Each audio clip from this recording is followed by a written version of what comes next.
Yo, yo, yo, everyone. What's happening? How's it going out there? The internet where I am is particularly suspect. So we will see how this goes and if the stream holds up and that sort of thing. Usually StreamYard, this software I use, seems to buffer quite well and kind of work. But you guys let me know if it's a disaster and it might not work. The rigors of the road just kind of is what it is when you're out here doing these things. What's happening? First time I've seen Pete play an SG. There was an SG in the photo for the thumbnail or whatever for the video. That's actually I've had that guitar so long. I got it in maybe 99 or 2000. And before I was connected with Suhr, I was actually a Gibson endorser. And Gibson was quite good to me back then in those days. I was pretty unknown in 99 or 2000. And there was a fellow that was working artist relations for them that kind of took me on board. And that was a guitar that they gave me, basically, but it was on loan. And I said to them, I recommend this for anybody out there that's, I mean, still it works a little differently now because, I mean, it was literally almost pre-internet, you know. I mean, the internet was happening then, but not like it is now. And so anyways, I had started getting touring gigs and stuff, and at that point, and I'd already been in a couple signed bands and stuff at that point, like 99 and stuff. And I started getting touring sideman work and stuff. And I was doing a fair amount of like television and stuff, you know, the Tonight Show and things like that with artists that I would get gigs with. So I said, look, lend me a guitar for 6 months and I'll earn it from you.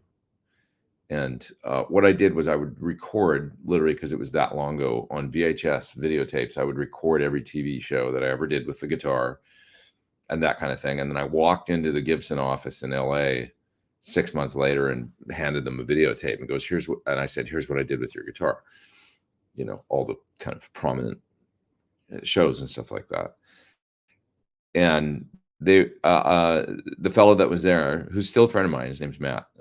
He was like, wow, that's really cool that you like went to the, you know, the effort of like kind of cataloging what it is that you did with the guitar, and that you just didn't expect something for free, that you were going to get it out there. And, you know, and because back then, like I say, there's obviously no internet and stuff. It was television. That's how it was photographs in, you know, print ads or in magazine articles and stuff, or it was television. And so I recommend that to anybody that's trying to, you know, endorsements or artist deals or pricing or that kind of thing, whatever you're trying to do, it's a two-way street. And if you can demonstrate to a company that you're serious about it and that you're not just asking for equipment for free or something, that goes a long way. And so I had a great relationship with Gibson for about 10 years at that point. And then I hooked up with Suhr after that. Matt ended up, he wasn't there anymore after a while. And I was sort of shifted to a different artist person, and the relationship kind of wasn't the same anymore. That's nothing against anybody or anything like that, but it just kind of wasn't the same anymore. And then I ended up hooking up with Suhr, and rest is history there, I guess. You know, as far as I've been a Suhr endorser ever since, from probably around 2007 or 8 was when my relationship started with them. And kind of, it's interesting. It's not like I have a exclusive thing with Suhr either. We've never really, it's really kind of a little bit nebulous, but it's like generally speaking, if I'm playing our favorite guitar from Fullerton, you know, designed or sort of style instrument, you know, bolt on neck, 25.5 scale, it's a Suhr. I do play, occasionally I'll play some, you know, Fender or something, because it's like I've got a vintage Strat, or I've got my vintage Telly, or, you know, the one exception to the rule always seems to be the EVH guitar too, just because it's the Van Halen guitar. So with Eddie, we get a, you know, it's like if I play Van Halen song, the classic rock show, I actually do one on a Suhr, but we do 2 in the set, and I play the one on the EVH guitar. And you know, it's like Paul Gilbert. I've never seen Paul Gilbert play a guitar other than an Ibanez ever in like 35 years of watching him or something. but I've seen him play the EVH Frankenstein. That's the only other guitar. Or Andy Wood, he's got an EVH Frankenstein. It's just like honoring Ed, you know. So, but anyways, I digress. That's my story about the SG. The SG was the very, very first guitar that I got from Gibson way back in the day, and it's the only SG I've ever actually owned, and it's the only SG that's my SG, I guess. And it's a really basic run-of-the-mill USA SG. It's not a you know, custom shop or 61 reissue or any of that. It was the standard SG standard of that year, and it's really quite a good SG. You know, it plays great and sounds really good. It's ballsy and has a stock everything. I've never changed a thing on it, and it's fine. I'm sure there's better SGs out there, but you know, it does the job. So speaking of SG and why I'm playing the SG, we play a AC/DC song in the set, and that's why I'm playing the SG. And AC/DC just announced their European tour today, and I woke to the news that my buddy Matt will be doing it on drums, and also there's another friend of mine, Chris Cheney, is going to be playing bass. And the reason is I think Cliff just probably wants to retire, you know. So so they've got Chris Cheney on bass for the tour. So you've basically got the three guys, you know, the Youngs, Stevie and Angus. Stevie, of course, replacing Mal when he passed away. Stevie, I actually saw Stevie play with AC/DC in the late 80s because he filled in for Malcolm, excuse me, on a tour. Nobody even knew, I don't think. He looks exactly like Malcolm up there, but Malcolm was, I think, getting sober or something, and he sat out on a tour around 88, and I saw Stevie play. I didn't know I saw Stevie, but that was Stevie up there on that tour, evidently. So anyway, it's Stevie and Angus and Brian, and then you've got Chris and Matt in the rhythm section. So I've somehow ended up with two friends playing in AC/DC, which is mind-blowing to me. But congratulations to both of them, to Matt and to Chris Cheney, who's just a fantastic bass player and a consummate professional. Both guys played on my last solo record. Chris played on my favorite song he played bass on Remember, which is the last song on my last solo album, and I just did a wonderful bass part on that, and Matt played drums on Dirty Town. So anyways, I guess if you stick around long enough, you see your friends get some pretty cool gigs. It's going to be great. I want to catch the tour. Like I got to go over to the UK or something and see it maybe in the summer. I've got to see a show. I mean, I'm sure maybe they'll announce more dates. I have no idea, but you know, maybe they will, and maybe. But I'd love to see them in London or something at Wembley. That'd be so much fun. So. Craig says, can't wait to see you in Warwick tomorrow. Is that where we're playing? Is that close to here? Is that where we're I'm in Coventry today. Is that Warwick, Coventry? Is that like the same thing? I think it's going to be an intimate show. This is like probably the show on the tour that has sold the least amount of tickets. Most have been just great. This one not so much, for whatever. I think, you know, maybe I'm speaking out of turn. Maybe it'll be amazing, but it doesn't matter. You know, we do the same show no matter what. I put up a post on Threads this week about this. Like, you do the same show for 3 people that you do for 300 or 3,000 or 30,000. So no matter what, we'll get out there and rock and make it a lot of fun. My knees hurts asking what pickups are in the SG. It's the stock ones. So whatever the 490, you know, I'm not sure what they're called, but they were like at the time 496R or 498T or something like that. Some kind of, you know, I think it's like a 14K Alnico 5 situation in the bridge. Maybe sort of their version of a JB's or something like that, you know, I think is what's going on. There's a super chat from Tellyman. Hey, thanks very much. Appreciate that. Thanks very much, guys, for showing up at this odd time too. I know I just put up the watch page a few hours ago.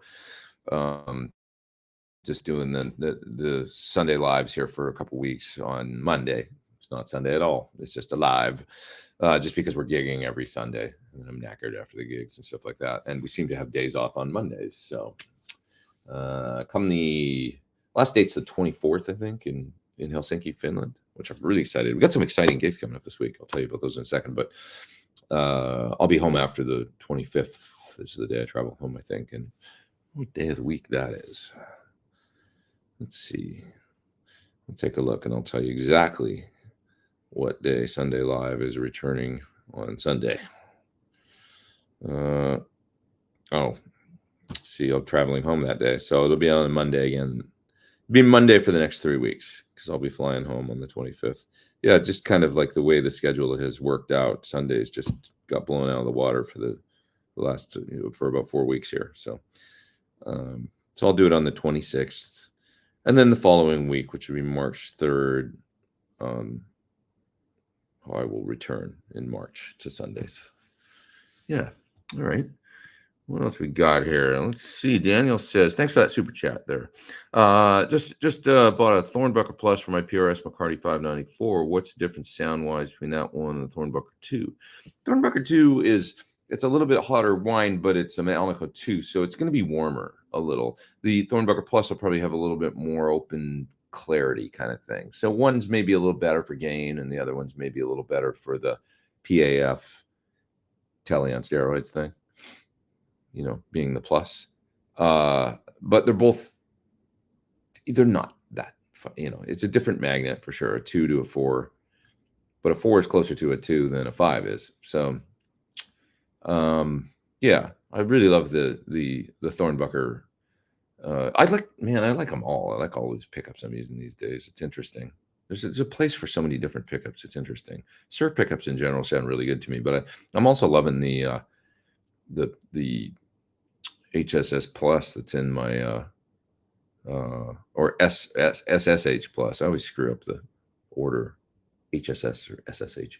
It's SSH Plus that's in my Black Sparkle one right now. That's a great pickup in a JB kind of way. And then I love the Thornbucker 2 for the more the warm, hot PAF thing. And then the Thornbucker Plus and the regular Thornbucker for the slightly more, open presency thing on the top end. So they're all cool. Yeah. Tom says he never got a chance to see SRV. Had a ticket to the Merriweather Post Pavilion, but the helicopter crashed the week before. It's so sad when that happened, man. That's a crazy thing, that helicopter crash. That just maybe stay away from helicopters, especially in fog or rain, is the answer, I think. I've seen where that helicopter went down because I've played that place where Stevie played that night, his last show, and you can see the literally hill that the helicopter supposedly collided into upon takeoff. And it looks like a hill. It doesn't look like that, but people have said it crashed into a mountain. It doesn't look like a mountain. It looks like a mound, from the venue. So it's just really sad that happened. It's just unbelievable. I remember the day it happened. I remember my friend Al calling me, and I'm picking up the phone and saying, "Did you hear about Stevie Ray Vaughan?" I said, "Oh, you mean about his guitars getting damaged?" Because a month or something prior, his scaffolding had fallen down, or light rig truss or something, and had broken the neck on his main Strat, and he had to replace it with another one. So I thought that's what he was talking about. He said, "No, he died." And I was like, "What are you talking about?" And I always remember that. I was home. I think it was 90. Is that right? I was still living in Edmonton. It was right before I moved to LA. So I remember being home and picking up the phone, Al calling me about that. It was really sad. I still sad about it when I think about Stevie Ray Vaughan and the potential. I did see him once. It was brilliant. I saw him in '85, and I loved it. And I was right against the stage in front of him for the whole show too, because it was a standing room general admission show in my hometown, and I waited in line for a long time so that I could get up front. And I got right up to the front of the stage and watched him like that. It was right in front of his amps. It was awesome. Great show in Nottingham last night. Hey, thanks, Andrew. Appreciate it. Great to meet you. Nice to meet you as well. You were the guy inquiring about the Shure LP. I remember you. Looks and sounded amazing. Is it a hollow body? No, it does have a light okume, which is kind of like African mahogany sort of body, though. So it's real resonant.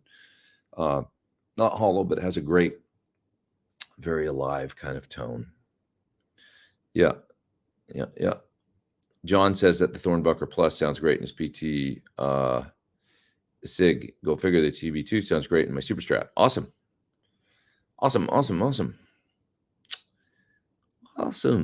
I'm glad you're happy with them. Those guys, they make some good pickups. Well, this is fun. I'm glad this is working. It seems like the stream's working, and got a couple hundred people here, which is always nice. Hope the masterclass went well, says Jonathan. Yeah, they were great. 6 of them. How was the draw for the Suhr signature, or has it happened yet? Not that I know of. I'm waiting on that to hear about that. But thanks for reminding me. I should contact those guys this week.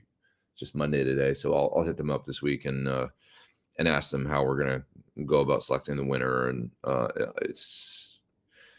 I've got lists of all the names of everybody that attended, and so does Guitar, of course. So they'll select somebody from the winners, and there's going to be one winner of a Suhr Pete Thorn HSS signature standard in garnet red from the clinic attendees. So I can't wait to find out who wins. Man, they were really fun. I really enjoyed doing the clinics. It's the easiest clinic I've ever done as well, just because we're already all set up with all our gear and everything. The people just walk in and they sit down and they listen to us play a couple songs, and then I show them a bunch of guitar sounds from the rig, and then we open it up for questions and answer, and that always leads into other demonstration stuff, and it just went really smoothly, and I really enjoyed it. So it was a nice way to do it. Sometimes clinics can be not stressful, but a challenge to put on, because you need to have a PA and bring your little computer rig and set up there's stuff involved. And if you're just doing it at a sound check, it's great. The people just have to show up and then you're ready to go. And it's arguably maybe more interesting and better sounding because you've got a full PA and all your rig and everything, right? So it's pretty cool. What else we got here? Let's see some super chats here. There's Simon. Hi, Simon. How are you? Thanks again for a great show, Guildford, and a really interesting masterclass. You were there in the front. I'd like to say that both me and my wife, Andrea, reckon Britt is one seriously cool drummer. That's right. You saw Britt. I'm in, because she played at the show. That was the show she played at, right? Guildford. Yeah. You saw her jam on A Whole Lot of Love. Everybody commented how good it felt. How she really laid it back, and she's got this great feel on the drums. It's very mature. I don't know how to describe it, but her feel is super laid in the pocket, and she'll tend to play things on the backside a little bit, which is pretty neat. And feels really good, especially when you're playing Zeppelin. Just keeping it groovy and stuff, and kind of rolling along. I'll tell her that you mentioned that, Simon. I appreciate it. Thank you for the super chat. You're too kind. I'll mention it to her for sure. She'll be happy to hear that. RCKX there with a super chat. What's the latest good in the PT50? I was just thinking about it today. Yeah, I gotta hit up John about it and stuff, and have a conversation with him. There's probably time to go out there and maybe have a little meeting and stuff. I gotta run out there anyway when I get back to LA, so maybe I'll try and set up a meeting just to kind of. It's good to every now and then we just check in and find out where we are, where on track we are and stuff, because it's kind of down to them right now to just design. We've got all the features and everything all laid out and everything. So panels and circuit board. It's when we come up with an amp, then somebody needs to go through, which is John in this case, and do a circuit board. So they literally have to go through and start drawing in CAD or whatever it is. It's not CAD, I guess, but whatever the program used to design circuit boards, every single value and every single thing and all the traces, and you got to go through and do that. So it's devoting the time, and I think that's where he's at on it. So we'll see. I'll check in with him though. And yeah, I'm excited to get it too. Even out here, it's I love the tones I'm getting out here, but there's a couple things that some of the I learn things when I'm out here, and the design of the amp, the new things that I want to incorporate into a new PT50 would come in handy right now on a few songs, on this gig. And so it'd be really cool if I had it. There's just things where I'm using an overdrive in front of the clean channel on the amp, when instead I could be using channel 2 of the new design with a different setting of switches and a different sort of gain staging and stuff like that I can imagine. So it's little things like that. Nothing wrong with using pedals in front of clean for sounds, but I always prefer, amp gain. So Peter Evans there with the super chat, contributing to the coffee fund. Thank you, my friend. Appreciate that. Thank you very much. Thank you. Oh, you just reminded me, I've got a cup of tea here that I made. I haven't tried yet. It's probably just perfect temperature right now. Oh, that's fantastic. I quite like tea now later in the day. Like coffee's amazing in the morning, 1 or 2 or 3, uh, depending. But later in the day, anytime after like 4 p.m. or something, tea's pretty great. Gives you a little similar kick, but not quite as much, and it's a little easier on the belly, and just kind of tastes. I like it. It's like I like proper, Yorkshire tea or. Love the EVH SDE 3000 stuff. Is there any way to use the expression pedal to change the delay mix? Yeah, I think, I don't know about the EVH presets, but keep in mind, if you like the EVH preset, all you really need to do is save it to another memory location, I think. And then once you do that, you can alter them or do other things to them, or, and it's really easy to figure out what they are. There's nothing there that's like super earth shattering as far as like the settings go or filters or anything. As a matter of fact, he didn't use filters or mods it's just delay times. That's the only thing. And once you kind of figure out what those are, which isn't too hard, I don't think, you just store them in a new preset or whatever. Then you change the mix and stuff, and then change, add the expression pedal. It's got extensive expression pedal capability, so you can do all that for sure. Would I put more emphasis on mastering intervals or triads or something completely different? I mean, triads is good to, intervals is good to know for your, I mean, okay, when I first got to MI, I used to sit there was this sort of very primitive now it would be, but it was cool then, sort of computer lab, because it was 1990, with these computers, and they would play you intervals. And they would also play you chords, so you could do triads or just dyads or whatever you want, and then you had to kind of name what they were. And I sat there and did that for about like a month or something, and then I was nailing them every time, like really fast. I just trained my ears with this computer program. There's got to be apps out there that do that. I haven't looked, but training you for intervals or training you for triads, and like. Playing you an arpeggio, 3 notes or 4 notes, and then you got to name it. Maybe it'll play it faster. You can set the difficulty level. There's got to be some apps out there or stuff that do that kind of stuff that'll train your ear. And then how to apply it to the guitar. The Ted Green thing where he used to play like triads all the way up the neck. So imagine like the open cowboy chord D, right, at the the 2nd fret or whatever with the open 4th string. And then you move up to the next position, which is kind of at the 5th fret. And then you move up to the next position, which is like at the 10th fret, right? And on all the strings, that means that you're playing the A, which is the 5th in the 1st position on the G string with your 1st finger. Move up to the 5th position, and now you're playing the root note on the right. You're playing the D on the 3rd string. And move all the way up to the 10th fret, or as it were, the 11th fret of the 3rd, right? And you're playing the F sharp, the 3rd of the chord on those 3 strings. So there's the 3 kind of inversions, right?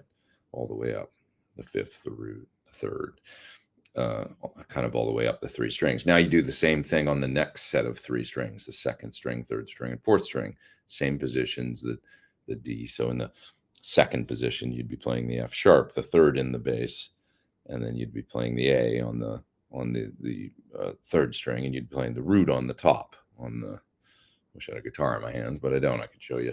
And then you'd move up to the 5th position, and then you'd be playing the kind of the bar across with your 3rd finger, right? That position where you've got the 5th, the root, and the 3rd on top, all the way up to the 12th or 10th position, I guess, where you're playing with the root note on the 12th fret with your 3rd finger, and then the 11th fret, the 3rd with your 2nd finger, and the 5th with your 1st finger on the 2nd string. So right next set of 3 strings. Then you move to the 3rd, 4th, and 5th strings, and you do the same thing all the way up, right, with the triads, D major triads all the way up.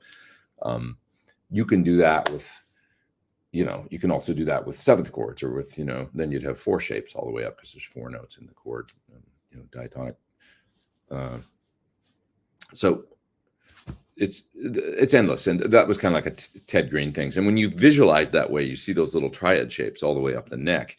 It's actually really cool because you can play them as arpeggios, or you can just see them as target chord tones when you're trying to solo in a position. And you're like, oh, the chord change goes from G to D. Okay, I'm in the 10th position. Well, I can see that. I'm going from that bar position to the one that kind of lays across, like the you know, on the D chord. You know what I mean? So it's hard to without a guitar, but that was kind of basic Ted Green, very basic Ted Green stuff, I remember. And it's helpful in a lot of ways. It's helpful for playing little chord shapes. It's helpful for playing melodically when you're soloing. It's helpful for just visualizing the fingerboard. I guess that kind of caged kind of gets into that kind of sort of seeing those little shapes too, right? It's all important, you know? It's all important. I mean, I wouldn't say, you know, when you say more emphasis, I wouldn't put more emphasis on any one thing. You know, I put the most emphasis on just playing musically broadly, and then however that shakes down for you. You know, most people know scale shapes and stuff. I remember Nick Nolan, my teacher at MI, saying like he spent at one point like just 2 or 3 months only playing arpeggios. So like, I don't know if he picked Beatles songs or if he picked, I don't know what that means, 4 chord progressions or something like that. And then he just played arpeggios up and down, I guess, all over the neck. And here's this chord, here's this chord, here's this chord, here's this chord. Let's move up to the next position. Let's do the arpeggios now in this position for those 4 chords. And so, you know what I mean? Like, I'm not sure exactly what that meant, but yeah, I remember him saying, I just played arpeggios for 4 months. I could think of all kinds of exercises you could come up with where you could just play arpeggios, I guess, when you sat down to practice. And I can imagine the profound effect that would probably have on your ability to visualize things on the neck and how it would affect your lead playing, your rhythm guitar playing, everything, you know, your musicality. It'd probably take a lot of discipline and be quite boring, but I can see how it would be beneficial. So, yeah. All right. Are you still using the same rig as your most recent rig rundown? No. And I filmed using my little Shure portable mic that hooks up to a phone that is really high quality. I filmed a little rig rundown that has some demonstrations of sounds and stuff, and I just need to edit it. And I've just been lazy about editing it. So I'll get that done so that you can see the rig that I'm using. But it's a different rig with 2 PT100s and 2 412s and stuff that I've got out here. Stereo effects in parallel. Some changes to the pedal board. Pretty fun. Yeah. Eborg is talking about my signature guitar, the double hum version. So much usable variety of tones from just a HH. I agree. I love it. I love it. Thank you. Yeah. Let's see. Ray says all of us that are supposed to be working might be asked to attend a disciplinary meeting later. It's worth it to hang here with your fellow guitar nerds. I know it's kind of a weird time to be doing it Monday at 1:30 on the West Coast and 4:30 on the East Coast, I guess, if you're in the US. But I figure some people will watch later and stuff too, which is always nice. Let's see. Andy Raxcam said, need to check out Brit. Is Tim okay? Yeah. She was just sitting in. She sat in. Tim was nice enough to. It was actually his idea. He's like, maybe she wants to sit in on a song. So he relinquished his drum throne for the first song of the encore, and Guildford and Britt sat in. It was really fun. It was a thrill. I loved it. Fareed there with a super chat. You're in the UK. Thanks. Great to meet you at Guildford Masterclass. So good to hear amps on stage. Appreciate it. Thanks. Yeah, I'm glad that you made the masterclass, and yeah, real amps is so fun. I saw a great band this week, and they were using amps. They were like a kind of a Brit rock cover band, really, 60s, 70s, but mostly the Who. And I got there late, and so I heard a little bit of Who. I think they did a lot of Quadrophenia before I arrived. But then when I came in, they were playing some Who, some Kinks, and just some really cool stuff. And man, were they ever good. And the guitar player just had a Fender combo, and it sounded great. Bass player, there was some kind of orange amp up there too, and the bass player had a rig, and it was really cool. It's just great to hear amps and drums, and you know, I'm so all about it. I mean, for rock music, this is cool. I don't know. It's just how it's supposed to sound. You know, modelers totally have their place, and they're very useful devices and stuff like that. And I own plenty of them and use them. But you know, for a rock gig, just give me an amp and you know, I'm a happy guy, generally speaking. So, all right. I was going to mention some stuff about the gigs this week that we got coming up. It's going to be fun. We're playing Netherlands next weekend. This is the first time we will have taken this thing to the Netherlands, at least in the. I'm not sure. I know they played some gigs with this classic rock show outfit 10 years ago in the States, and maybe they did Europe back then. I don't know, but I've been involved for 4 years now, so at least in recent history, it's only been UK. And so to go do a couple dates in Netherlands and then one up in Helsinki that's actually sold out, I think, and that's the final date of this European run, is really exciting. So I think it's going to be really fun. So that's what we got coming up over the next week. There's a few more dates in England, but there's 2 in Netherlands on the weekend, next weekend, and then a Helsinki date as well the following week. And then I'll be headed home. So really excited for all that. Are you, I already answered that. Let's see. Go to Betty's Tea Rooms in Harrogate. I totally know that place. Very civilized. They do afternoon tea, little finger sandwiches and all that stuff, right? Harrogate's a really cool town, and it's very kind of old school. And then the theater is super old school. It's even got a raked stage, which is a nightmare because you feel like you're going to fall into the audience all the time. Rake stage is like the old theater stage where it's actually slanted down a little bit so that every seat in the house could see the stage and the performers all. So it's a weird stage to play on, but I'll try not to fall over. Do you still gig with the PT15R or favoring the PT100? You know, I've been using the hundreds lately, just because I took them out with Nick Carter. When I did the Nick Carter the tour, which I had to not continue with him because I was coming out to do this, and it looks like he's doing very well now. He's done a bunch of dates in South America. There's a fellow from Smash Mouth stepped in to play guitar, and I think they're having a lot of fun. He seems to be adding dates, so now they're going to India and doing all kinds of interesting places. But anyways, when I did get that gig last fall, I brought. It's always a choice, like, what are you going to bring to an audition, right? What should I take? How much stuff do I want to bring? And I brought 2 PT100s and 2 412s. And it was a decision I made. I was like, I don't know. I was just in a mood. I was like, this is what I should take. I'm just going to take this stuff and come in with a great big guitar sound with power. Not necessarily too loud, but powerful, And so I made some, killer mono sounds, some killer stereo lead sounds and stuff. And all that kind of stuff, and went in and they hired me, and then they were one of the comments from the MD was like the tone was like, just killer. So that was a big part of it, I think. So, and it's always been that way for me, I think, was the getting the sounds and showing up with the sounds, and even more so now, I feel like it's part of your, if you know about amps and effects and how to get tones and stuff, it can be kind of your superpower or whatever going into audition situations or gigs, because it's a little bit of a lost art these days, and there's no substitute for it, I feel like. So when you come in with like I say, an appropriate volume, doesn't necessarily have to be ripping loud, but a powerful sound and the right tones, even more so than ever, I feel like as we've moved into the lands of Axe Effects and Kempers and stuff like that. And I find it's occasionally where I'll see a guitar player that's really got their tones together with those things, with modelers. But it's more often than not that I have to say that I don't feel that way, that I feel like there's been a lack, like there's a lot of younger guitar players that have never played a real amp, which is hard to imagine for us older people, but they literally have grown up with modeling.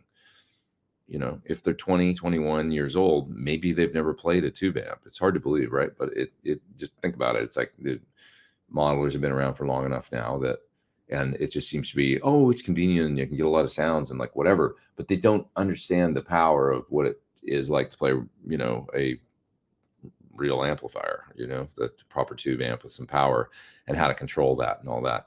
And so it can be kind of your, you can come in with kind of like a benchmark tone, and it's simpler, when you're coming into an audition, because you're able to have control over your sound. If you come into an audition and you show up with just modeling, I guess if you're all on in-ears and stuff, I've done auditions like that where it's like, we're going to use in-ears today for the audition. It's like, okay. But if you're not on in-ears and you're just setting up an amp in a room or setting up your tone in a room, you know, if you've got a modeler and you're just plugging into a PA system in a rehearsal studio, it might sound okay, might not, you know. But if you show up with a super reverb and a few pedals, it's gonna probably sound pretty cool, you know, or whatever, you know, just your basic, you know, Marshall DSL and some it's probably going to sound more effective and instantly like powerful than just a, you know, guitar into the PA. I don't know. I guess I'm just old school, but you know what I'm saying. Yeah. Okay. What Marshall in a box pedal do you recommend in front of the amp for Plexi sounds? There's a lot. I mean, of great ones. You know, the usual suspects would be the BEOD is a terrific modded kind of high gain Marshall sound, or the Friedman small box or Dirty Shirley for a little less gain. The Suhr Riot, and I really like the mini version. The big one's great too, but I like the mini Riot Mini. It's kind of just a great distortion. That's kind of like, think about a optimized JCM 800 or something. Sounds like that in front of an amp. Really good. The Engine from Dry Bell, kind of a offbeat, you know, boutique choice, but it's a terrific sounding Plexi pedal with a built-in treble booster thing in front. That's really cool for, you know, kind of a Plexi with a boost. Some other good ones. For cheap, the Boss Power Stack, pretty damn good. I've done a video on that. It's a modeling, I mean, it's Cosm, I think, or whatever they call it. It's been around for over 10 years, that pedal, but it's a good basic Marshall in a box. What are some other good Plexi in a box pedals? Wampler has some, you know, but I can't remember the name of right now. Trying to think. Well, that's a bunch there. Some Friedman, some Suhrs, a Boss for a budget one. You know, check out some of those. I remember doing the Lagrange from Bogner, and I thought it was quite good too. You know, really good. Are your trims blocked or floating? Mostly floating, but I do have a few. Like all my EVH stuff is blocked, like he would be, or my Wolfgang guitars, or the if Simon's watching, it's Music Man, you know, blocked, because that's how Eddie always did it. My Wilkinson trims are all floating, and I generally have them so I can pull up a whole step on the G, which usually equates to about a half step on the B, just because of the way it's skewed with the bar. I enjoy that on those. I guess I have a floating Floyd on my Suhr Modern. It's floating. I can pull up. But the one on the new Sparkle guitar that I play live, it's got an FU tone on it. It's blocked. And I've got it set just right so that it's like just got enough tension so that I can do like a double stop bend and it won't pull, you know. But if I go beyond that, the bridge starts to pull. That's just about the right tension for me. And it's nice. Can you tell me anything about the new features on a PT50? Features on a PT50. Is it going to be smaller than the PT100? Yeah, a little bit. We're trying to make it the size about of a small box. So small, by that I don't mean like Friedman small box, although it is probably the same size. I mean the size of a small box Marshall. So the original like Marshall 50, that was kind of the smaller ones. So around that size. And features, it's just a little more versatility when it comes to the gain channel and the tones you can achieve, as far as like all the way from low gain, more Plexi kind of stuff, through to high gain modded stuff. A wider range of gain and more sort of true gain staging switchability, so that, you know, we can get you from all the way from sort of Plexi to, you know, through to mid gain, through to more high gain stuff. So maybe even adding in an extra stage beyond what the PT100 has. So we'll see. But and then also just kind of like there's, as I've learned more about amps and caps and things and the ways to maybe get to different, there's something really gross on TV right now. Mummified. Sorry, I got distracted by the TV. That's terrible. I was like, ew, that's disgusting. Some weird TV shows on. Anyways, I lost my train of thought, and I'm totally guilty. Sorry. Ways to get to different gain voicings, and also as I've learned about different like bright caps and coupling caps that add or not add but subtract bass and things like that in order to get different types of gain sounds and different tightness levels and fatness levels and all that stuff. Just having some switches to do all that stuff, so you'll be able to configure the channels in some unique ways that are cool. And I'd like to be able to see if on the kind of the this sort of channel 2 Plexi thing, I'd like to be able to have a true sort of 50-watt Plexi, like if you crank it, it responds like an SL67 would. It would, if you ran it like that, it would make it difficult to use all 3 channels in the traditional sort of channel switching manner, because now you'll be really pushing the phase inverter in the power section of the amp more and stuff like that. It will kind of negate, it would probably screw up the volume of the clean and stuff. But at least in a recording situation and stuff, you'd be able to kind of, maybe not bring a Plexi, or if that's what you wanted, and get a true kind of Plexi response out of it. And I think that would be really nice, just making sure the master lets you get there and stuff like that when it comes to that stuff. So, yeah. Andy's talking about my mixer, parallelizer. Yeah, I use a parallelizer, which is a parallel mixer that allows me to maintain a parallel, dry path, maintain a dry path, and then run my effects in parallel, which is really fun. Cheers from Edmonton, says Dale. Just picked up Wildwood Gibson 336, amazing guitar. Those are cool. It's the kind of the small body, right? Is that right? Or is that the 339? I'm not sure, but anyways, amazing guitar. Any experience? Much different animal in my Suhr HHT or Suhr? Let me take a look at it and see. I know Yogi had one, and I thought his was the 339. Just want to take a look at a picture of one. Yeah, that looks like Yogi's. I think Yogi's was a cut. I think the 339 is the one with kind of block inlays and a little bit more like an ES 350 or whatever. They're kind of a little more like fancy, whereas yours looks more like a 335, but with a slim down body, dot neck. Looks great. I'd love one of those, to be honest. A cherry red one would be so cool.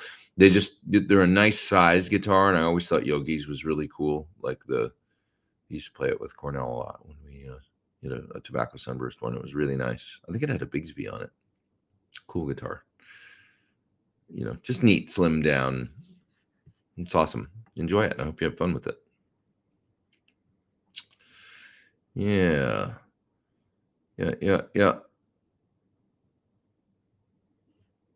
That's a cool story. Ray says every time that he used to sit at the MI video stations, Paul Gilbert would be nearby shredding picks, doing arpeggio sweeps and scorching scale runs. That's wild. I mean, that was around the time I was wanting to go to MI, and reading the catalogs and seeing like Paul Gilbert, just like it was like MI seemed like a faraway dream to me at that point. I remember going to Hollywood for the first time, like around then. It was 86, I think, that I actually went there for the first time. And driving through, my dad couldn't get out of there fast enough. I remember that. Like he just wanted to go to the beach and get away from all that. But I was like, this is so cool. And I just remember LA at that time. I remember driving down Sunset Boulevard.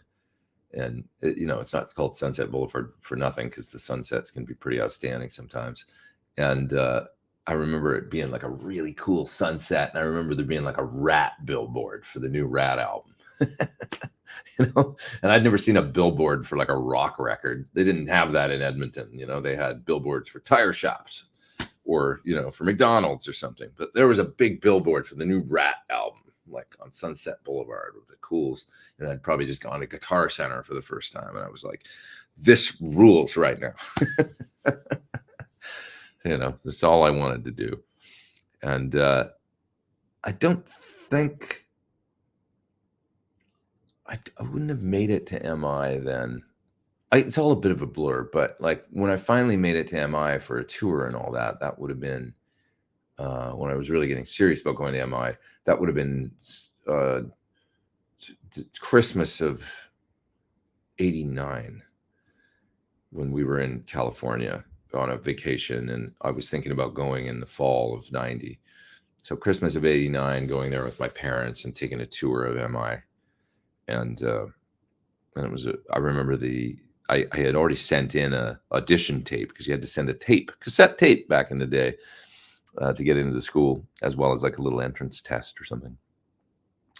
And I remember sending it in and then, going to the school and getting a tour and just being like, oh my God, it's MI, And I was 19, and taking a tour and then getting to the end of the tour and being in P100. For anybody that's been to MI, you'll know that's the performance kind of auditorium, and standing there in P100 with this kind of instructor, counselor / person that was giving me a tour. And it was a woman. She was like, what was your name again? She's like, right at the end of the tour. And I said, it's Peter Thorn, and she said, I listened to your tape just this morning. She was like, it was really good. You should come to this school. You've got to come here and go to MI. And my dad was just like, oh, because he hated Hollywood.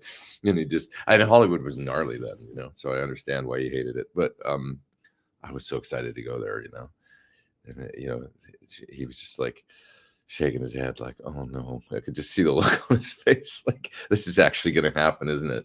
He's going to hear this, and then he's not giving up. And I didn't. I was there next September. And I never went back.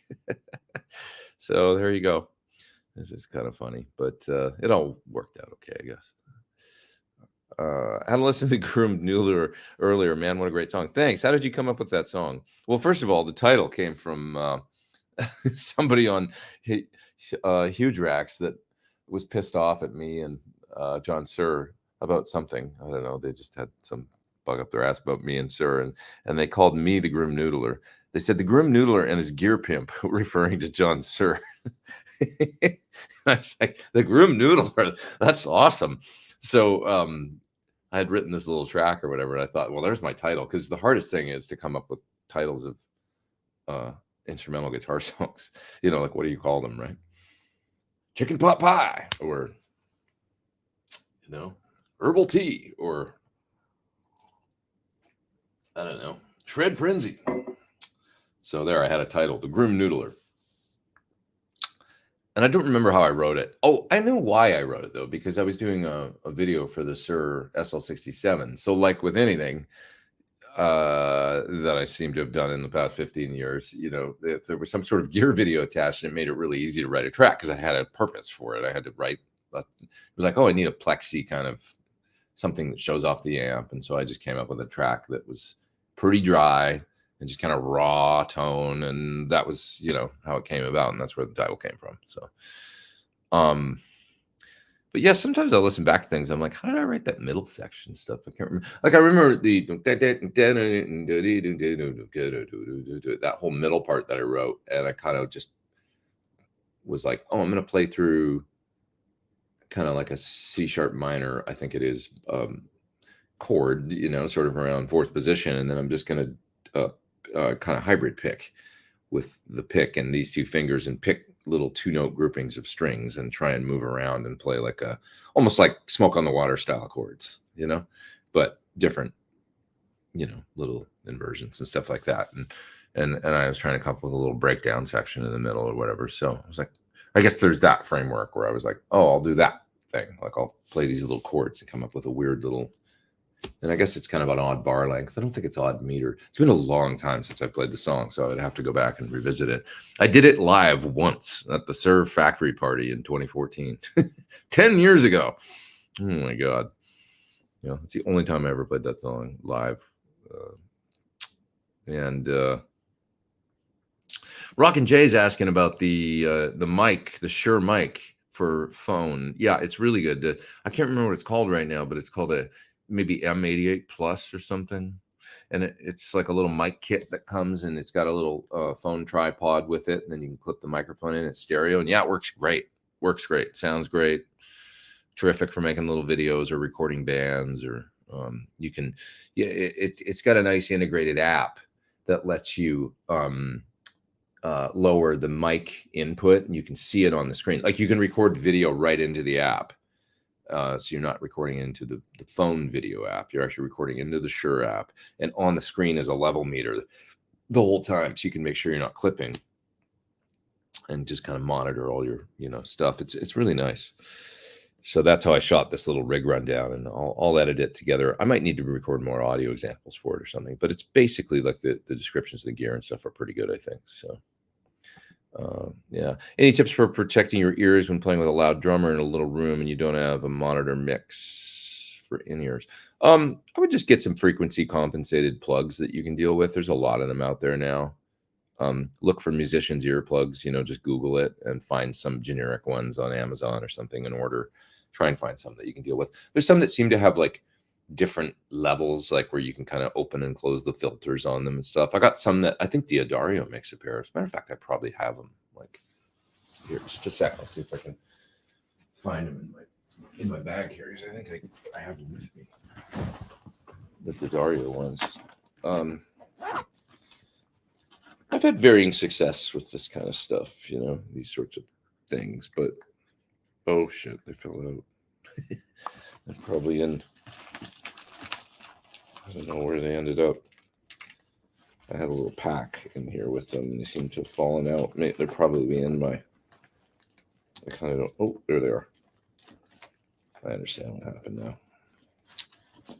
now. They have a little strap that you can kind of put around your neck, right? And then you can't see because it's black, but there's like these little earplugs, and they've got little foamy ends on them, and then they got a little slider on them. The slider opens and closes a little filter so that you get more or less ambient sound, which kind of works. And they work okay. You just put them in when you feel like, okay, man, it's getting way too loud, and kind of kill the volume. I've been really, a big fan of these. Is it ASI is the company, I think, of the in-ears that I use, and I use them on this tour. I don't use them on every song. I use them just on a few songs because I still am a fan of no in-ears. But on the ones I do use them on, they do sound really cool. And those in-ears, they allow you to mix in ambient sound. So they've got microphones in them, and I can basically mix in the stage volume as well as get my mix from the front of house. So look for that ASI audio and check that out if you want a more sophisticated solution. They're $700, but they are really cool. And it's kind of like having an active earplug. You can basically turn the volume up to be like you don't have earplugs in, or in-ears. You put them in, and then you've got a volume control that lets you, bring up and down the volume. And so it's like having an active earplug, really. And those are, a deluxe sort of solution. And when I did my first week or so of Nick Carter rehearsals, I used those every day because we were in a small room, and Jake, the drummer, is very loud. He can hit a snare drum like nobody that I've ever heard. So that allowed me to basically put in the in-ears and then just turn down the volume by 6 or 8 dB or something, and not be so getting murdered with level, but basically hear like I was in the room. So that was pretty nice. So there's a sort of a cheaper alternative or a more expensive alternative, the Diodario musician earplugs or the ASI. A couple of super chats there I'm just going to grab. Sorry, I've been really going slow in the chat and only answering questions from one little portion of it, so I should move down to the bottom. Love what you do, says Andy. Thanks, man. Appreciate that. Appreciate you. I finally got some time with my pedal board. Realized I was going wrong with the gain stage, and guitars have differing outputs. Getting there with your help. Yeah, sometimes I embrace the different gains of guitars, like in the sense that I'd like guitars to be driving the amp more or less. Like one guitar will overdrive my clean channel, the other one that's totally clean. And I like that, and I'll use them for those reasons, So, but some people like to even things out using clean boosts and stuff like that. That's a common bass player thing. That bass players they got one active bass like a Music Man or something, and then a jazz bass that seems way less volume. So, using boost pedals and things like that to even things out. And there's absolutely nothing wrong with that. It just depends what you want to do. So, but I'm glad it's that you're getting there. Christopher Butler, thanks, man, for the super chat as well. Is it possible to keep guitar pickup seeing the impedance curve of an Apollo amp plug-in in the unison slot while using splitter or DI to record dry guitar to a second Apollo input?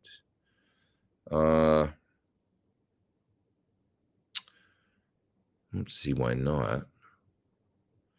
I mean, if you use a splitter, you're probably going to want to use something active, because otherwise you'll lose. Like if you use a Y cable or something, the guitar is not going to drive it right. So, but the impedance curve of an Apollo amp plug-in, I mean, I don't know that there is an impedance curve. It's like you could literally just use like a pedal, like a Boss pedal with 2 outputs, and go into 2 inputs on the interface, or an ABY, like from Radial or something, and then record a dry guitar and then record the amp model on the other one, and it's just fine, I think. So there's a couple different ways to do it.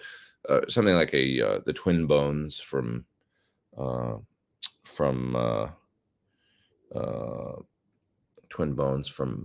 Radial. That's a really, really good ABY that's useful, that's got isolation on it and stuff for if you ever run 2 amps and you need to break a ground loop, or it's got a phase switch on the second out and all that too. It's a good, so there's a few things always good to have around, and one of them is a good ABY like that with a buffer. So something like the Radial. Another one is an EbTech hum eliminator. I've got a 2-channel one that I just use all the time to break ground loops and things. And it's just great to have.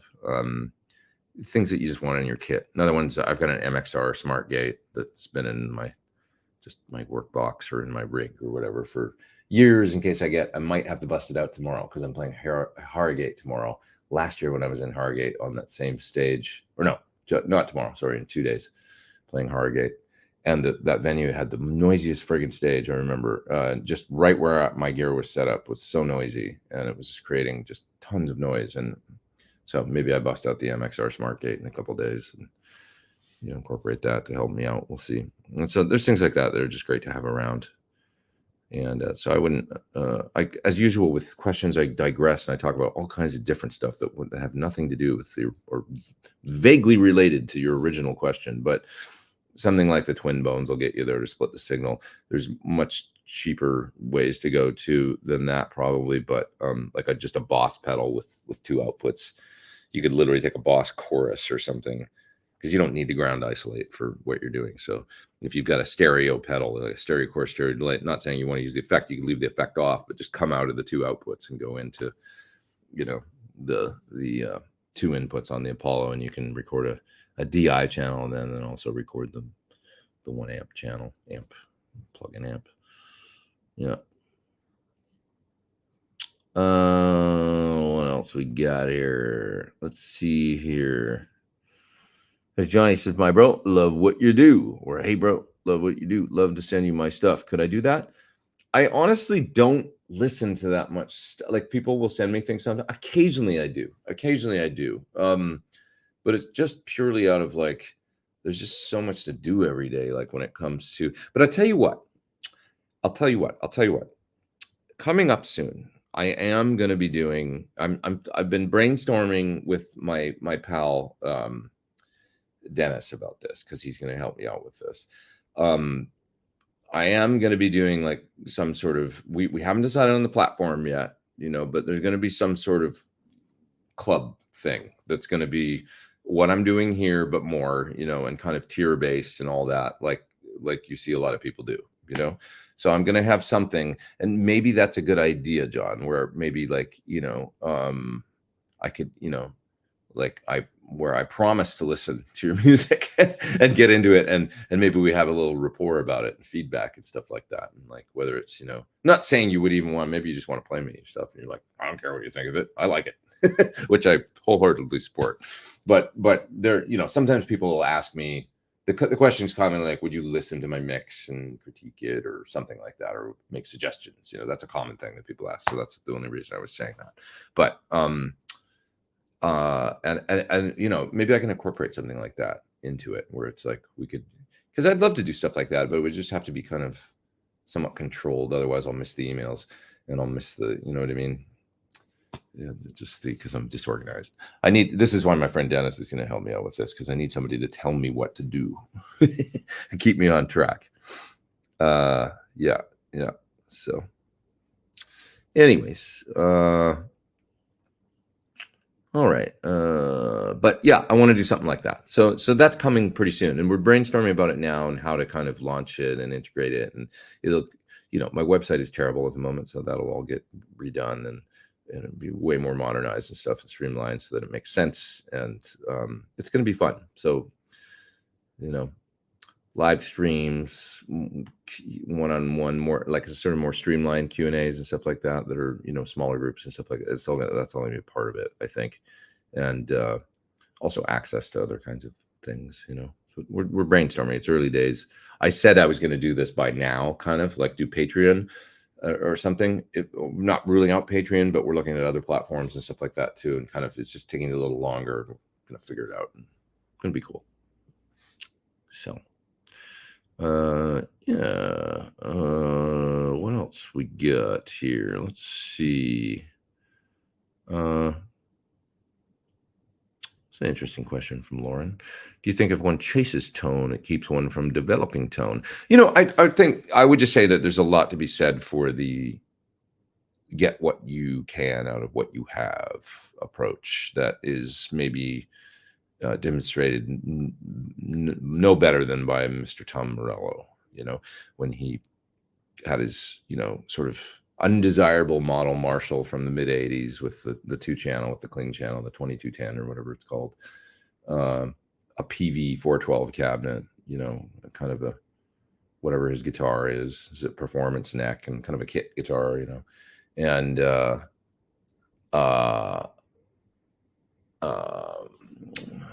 what else? Simple effects that he had. I mean, he ended up incorporating the whammy pedal and the flanger, I think, that he had on his board, and it's like a DOD or something, whatever these effects are, the wah that he put, and he ran everything in the effect loop of his amp, which, because he didn't really know any better, I don't think at the time, which allowed him to get those crazy crazy wah sounds, because the whole preamp was running through it. And he just said that in the interviews that I read, that he just set the amp where it sounded the best, and set the effects where they kind of sounded the best. And he said it wasn't even the greatest guitar sound or whatever. He said, I just set it where it sounded the best to me, as good as I could get. And then I went on to do my whole career, with that sound. And I think there's a lot to be said for that, for just wringing the most out of what you have. I mean, when I went in and I did my first audition for Don Henley, it was 2000. And I went in with a Marshall DSL 50, decidedly, un-Eagles sounding amplifier. Marshall DSL 50, 6-space rack that I had used for a number of years at that point, 3 or 4 years, with some pedals on a drawer, getting switched in and out by a GCX. I probably had a delay, an overdrive, or I think I had a Green Rhino overdrive, tube screamer style, Ibanez delay, I think, a fuzz of some sort that I probably didn't use that day. I had a Rocktron Replifex that I did most of my delay and reverb and rotary and whatever else mod stuff with, that went in the effect loop of the Marshall. And that's how I did that audition, and I almost got the gig that time. I remember I was second runner-up to Peter Stroud that time, or first runner-up, whatever. Peter got the gig. I was the next choice. I barely had any modern, I don't even remember what guitars. I think I had a PRS McCarty. I probably had my Strat with I used to have this Japan-made Strat with 22 frets, maple neck, 2-color sunburst, a Floyd in the bridge, or Floyd bridge, and a humbucker in the bridge, and 2 singles. I probably had that and the McCarty there for guitars. Not anything exceptional, but I knew how to use that stuff, and Will, the keyboard player that actually got the gig, who I brought into the audition, he actually ended up getting the gig with Don and then going on to be his MD, and now still works with the Eagles and tours with, it's been his whole life since then. He had this keyboard rig that was like, I remember it was like a few modules in a little, similar to mine, like 6-space or something rack with 1 controller. And I remember like Brett Tuggle auditioning. He was a great keyboard player. He was an awesome keyboard player. I saw Brett play with Daley Roth in the 80s, It's part of why I was so nervous going in, because it was like I knew the guys. I think it was Matt Bissonette, maybe Greg. I don't know if it was Greg. Maybe it was Greg, and Brett Tuggle were all going into audition the day before I did with this group of guys for Dawn, and I was like, why am I even going to this thing? I was like, I'm so outmatched at going to this audition, like with these guys that I saw these guys play with David Lee Roth when I was like, you know, a kid, which was only 14 years before that or something. But you know what I mean? They were like veteran musicians. And I was like, what am I doing? But I went down and I got a call back, you know, and I knew how to use, it was beyond that. I mean, I had worked so hard on the parts and all that stuff. But I knew how to use that DSL 50 and that rep effects and all that stuff. It's more important to learn how to use what you have and use it well than it is to have the exact, you know, whatever, right? I mean, look at Lindsey Buckingham. Like, he played with Fleetwood Mac with dual rectifiers, like literally 3-channel dual rectifiers with Fleetwood Mac, like Lindsey with that crazy guitar of his. It's like, well, like that would be the furthest thing that I could imagine would be the appropriate amp for that gig. But he made it sound great, you know? And even when I look at that Don's gig and who ended up doing it and stuff years later, it's like I always use the example of Stuart Smith, who replaced Don Felder with in the Eagles, and then also does Don's solo gig for many years now. And I was the co-guitarist. Once I did get the gig in 2009, he was the other guitar player. And I was always so impressed with Stuart, how he used a PV Classic 50. He had some really nice guitars. I mean, 335, Vintage SG, like all kinds of cool stuff. But his amps and effects were very pedestrian. He used a Menatone, the red one, red snapper, a Boss CE3, or not, sorry, whatever the CS3 or CS2 basic Boss compressor. Probably had an echo or something. I mean, there was like 5 pedals on his board, and they were all very basic. The Menatone was the most exotic thing he had. All plugged into a PV Classic 50 into the clean channel, and he sounded fantastic, you know, with what he used. He just, and he was very like, oh, I don't want to worry about gear, you know. I like guitars, but I don't want to, all that stuff. It's like, I don't want to think about that stuff. He just wasn't into it. Some guys aren't into gear, but they know how to get, you know, they're like, they put most of the time into their playing and their hands, and you know, the nuance there and the musicality, and then like just the gear just has to be good, you know, decent enough. There's nothing wrong with a Classic 50 or a Bassman reissue or something like that as a pedal platform, and then hitting it with some nice pedals. It just works. So anyways, that's a long-winded dissertation, but I'm a big fan of getting what you can out of what you have, even though part of my job is showing off gear, right? So I guess everybody thinks I constantly, you know, it's just the dichotomy of it, or the, you know, I'm a bit of a walking contradiction, I guess, sometimes. But, and I am changing my rigs a lot and stuff, and that's to my own, you know, it causes me more problems because I switch up my stuff out every year just because it's fun. Like, it's almost like the hobby of it. But then it becomes not fun if you're like too ingrained in like having to redo all your sounds for something, you know. It's almost like on a show like this classic rock show gig, I could literally probably do it with like so minimal if I wanted to. And I wonder how many people would care or notice the difference. That's the reality, you know. There's some sounds where it's like, all right, that's pretty epically cool. Like okay, when we play Owner of a Lonely Heart, which was a song that I was doing in the clinics a lot, it wouldn't have the same effect if I just did it with a couple pedals, and, you know, if I didn't have I've got the perfect tones, I feel like, for every part of that song that I spent a lot of time on, you know. But there's 80% of the gig I could probably get away with like rhythm sound, lead sound, a little bit of echo. So it's kind of funny, but we drive ourselves crazy with this stuff, I guess. It's about I've been going an hour and 9 minutes, and I don't mind at all, but I am probably going to split pretty soon and just kind of it's about what time is it right now? 10 something. Yeah, I'm probably going to split in about 10 minutes and just kind of chill for the rest of the night and stuff. But Ibanez 2 says, your time is valuable. It's 100% a great idea to change some amount to spend time to listen and provide feedback. Or charge some amount, not change. Sorry. Change some amount to spend time and charge some amount to spend time. Yeah, it's going to be something, some sort of more organized club that's coming, Did you ever decide to release the Tone X profiles yet? Unfortunately, I haven't done that yet. That's another thing reminded me I got to do when I get home. I should just do it. I've got a few ready to go and stuff I know I've said. It's just a matter of making time. Touring really took over my life for the from August onward. It was taking another tour on, really, the Nick Carter tour, that it was really just sort of labor intensive, just because the amount of songs he wanted to learn for that tour and stuff. And it sort of shut down a lot of other stuff for me. So I was still able to get some videos done and stuff, but not everything that I needed to or wanted to get done. And then I went straight into learning the material for this tour, which was quite a bit of new material. And it's just kind of like I've started to realize like I have to be careful about how much I'm taking and stuff, because there's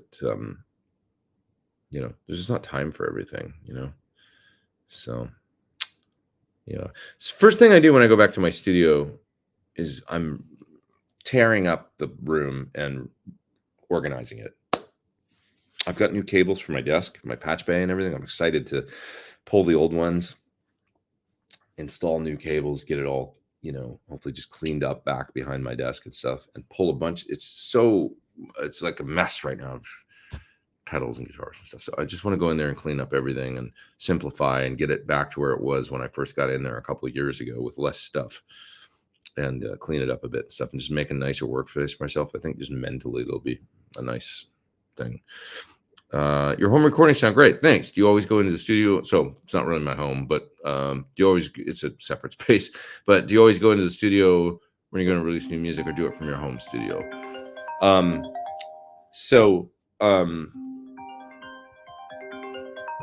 Sorry, I'm just getting a call and I'm just going to send a message saying,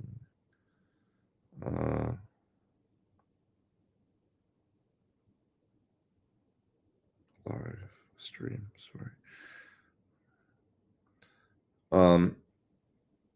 Okay, sorry.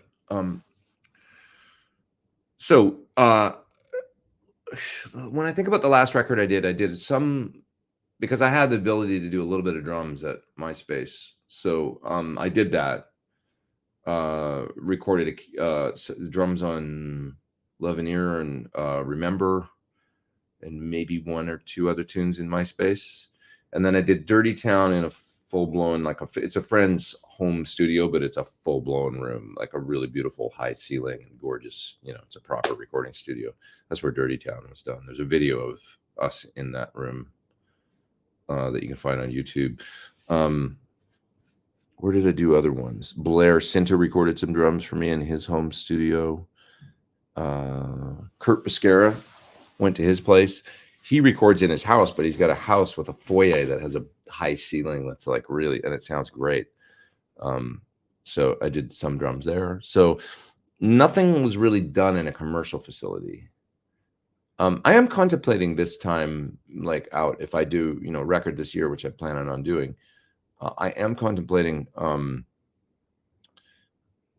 condensing it and going into a room and like recording like basics, like, and doing more of a, like, you know what I mean? Like recording a little more like Joe Bonamassa does, for lack of a better, cause I just seen the way he's like, he makes blues records, but I've been inspired by seeing him when he records records. He'll be like starting the new album, and it's like Monday morning, he posts a picture on Instagram, and like Thursday afternoon, he's like all done,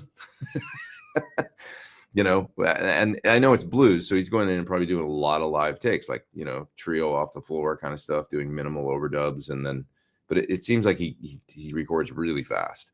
And so I've been thinking, well, wouldn't that be cool to go in and get like keeper guitar, bass, drum tracks in a nice facility with great tones and an engineer or something, and just do one that way. Cause I've always piecemealed it. At least always, when I say, I mean, for everything you've heard me put out, plus my 2 records, I've always kind of done it in sort of a piecemeal sort of way. And so because of that, you end up with pretty different sounding songs, which I don't think is bad. I think that's actually kind of cool, but you end up with some pretty different sounding sort of sonic. They almost sound like they came from different studios, because they did. you know, and maybe it'd be cool to do at least most of the record, you know, 8 tunes or something, let's say, you know, on a 10 song or 11 song album, 8 tunes all in like one studio with guitar, bass, and drums, recording all the basics and stuff. So like over 48 hours, just get it done in 2 days, you know, and then take it back to my studio and do some overdubs and clean it up and stuff and mix. So yeah, that's what I'm thinking. Have you ever tried any of the Astoria amps? Is that like Marshall Astoria? I never did, actually. I was kind of curious what they sound like, but I never did. Yeah. Lauren says, you went to the audition because not going would have been unthinkable. Yeah, that's true. Sometimes when you feel like you're out of your depth, that's just right where you're supposed to be, right?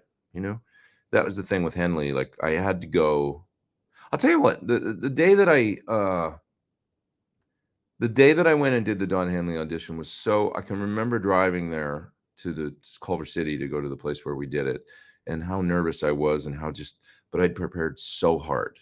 I was so prepared, to be honest. And then I remember going to the audition and setting up my stuff, and I was nervous, you know, but we kicked into, I also got a charge. I remember kicking into Dirty Laundry. That was the first song, and I had to play both the Steve Lukather and Joe Walsh guitar solos.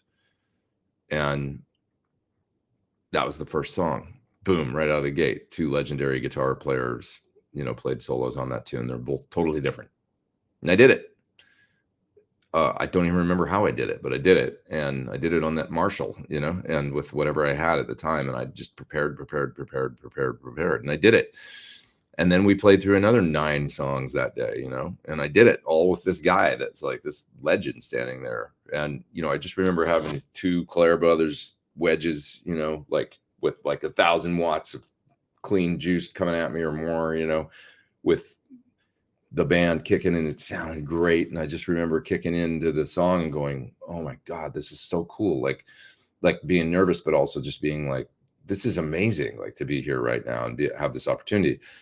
And then I remember packing up and driving out of there and going, well, I did it. Like I went and did it. And even if, you know, I don't feel like I got laughed out of the room, I feel like it went pretty darn good, actually. I may never get called again from them or whatever. But I was so excited to just have gone and put myself into that position, like jumping off of a, you know, be like base jumping or something. I feel like, you know, the musical equivalent. And then like, I got a call, and it was Don's assistant. And he said, it's Tony, and, you know, just calling in. Don wants you to come back again in about a week, and, you know, for a callback and play again. So, you know, can we see you next Tuesday? And I was like, I got a callback, like, you know, like not only did I not get laughed out of the room, I got a callback, you know. And I remember, I've probably told this story before, so if I'm boring anybody, I apologize. But I remember going back a week later. So I prepared hard for another week, probably learned another tune or 2. He wanted us to learn a couple more. And I remember going back in to play again. And we played the first, we played with a group of musicians that I'd played with the first day. Some of my friends that we all went in together to do the audition, and all got called back. And then I remember playing and breaking after we went through everything. And it was like, okay. And Tony came up, walking up to me afterwards. I thought I was going to go pack up my gear. And he goes, Don wants you to stay and play with the next group of musicians that are coming in. Can you stay for another few hours? And I was like, yeah, you know. And he goes, okay, great. And he walked away. And I was like, I turned around and started walking towards my amp. I was like, I think I got this friggin' gig. You know, that was what was going through my head. Like, this is mine to lose at this point. If I don't screw up, you know, if I just continue to, you know, I think I'm going to get this gig. And it was kind of like that, you know, was the feeling. And it was like, I was so like jazzed at that point, like about that, just that being in that position.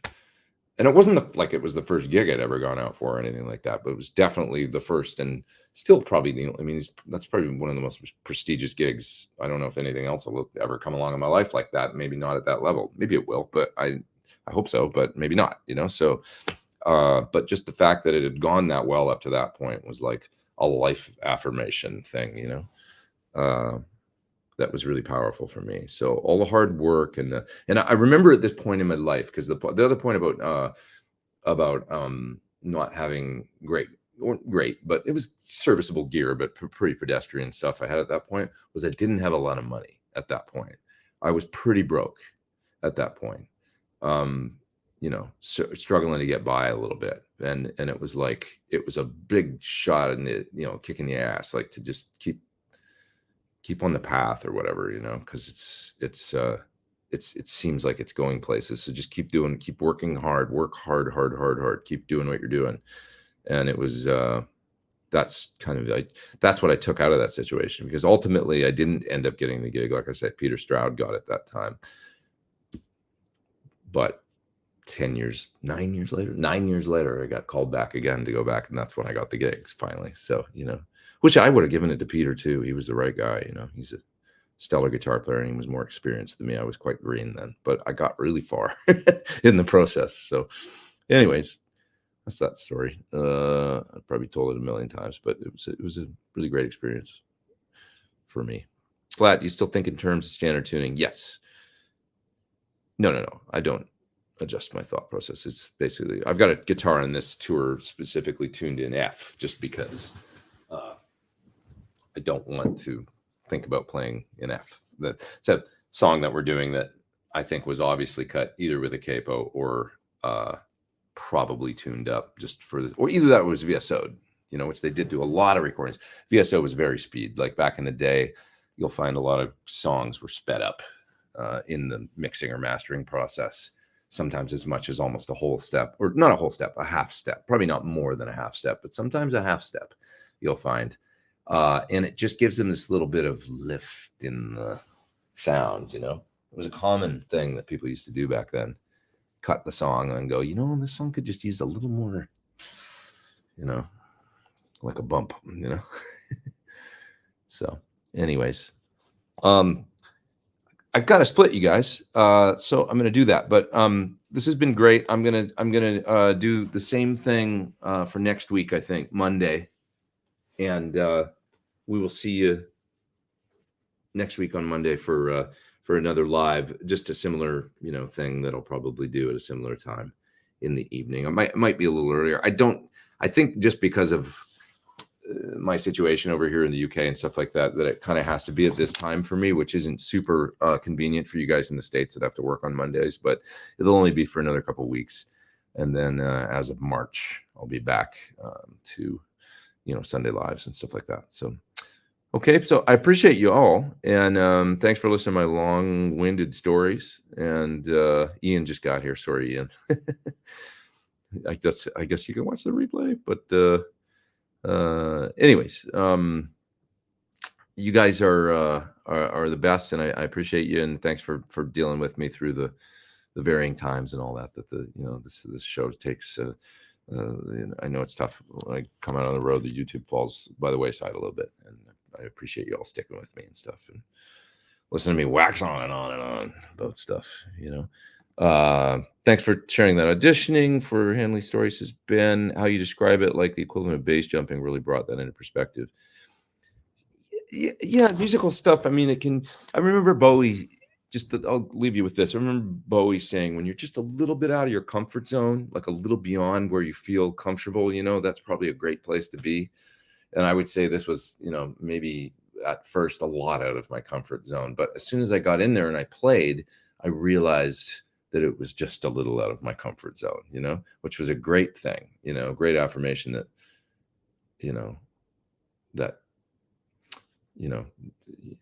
sometimes we all get in our own heads and think, I don't know if I can hang. I don't know if I'm good enough. I don't know about that. Everybody still has those, those moments. I think, if you don't, then maybe you're a narcissist or sociopath or something, or maybe they have it even worse. I don't know. Now we're going down a psychology route, but you know what I'm saying? It's like, it's healthy to have those feelings. That's what drives us, and to do better and stuff and stay on our toes and stuff. And then you just have to realize, like, if you just put in the preparation, prepare, and jump on the opportunities when they come, it's amazing what can happen, it goes for anything in life. I think any job or any relationship, or that's what the song Jump's about. Right? It's just that's what the whole song's about. So taking a chance, when you get it. Okay. Thanks you guys so much. Appreciate you all. And I'll see you next week. Over and out.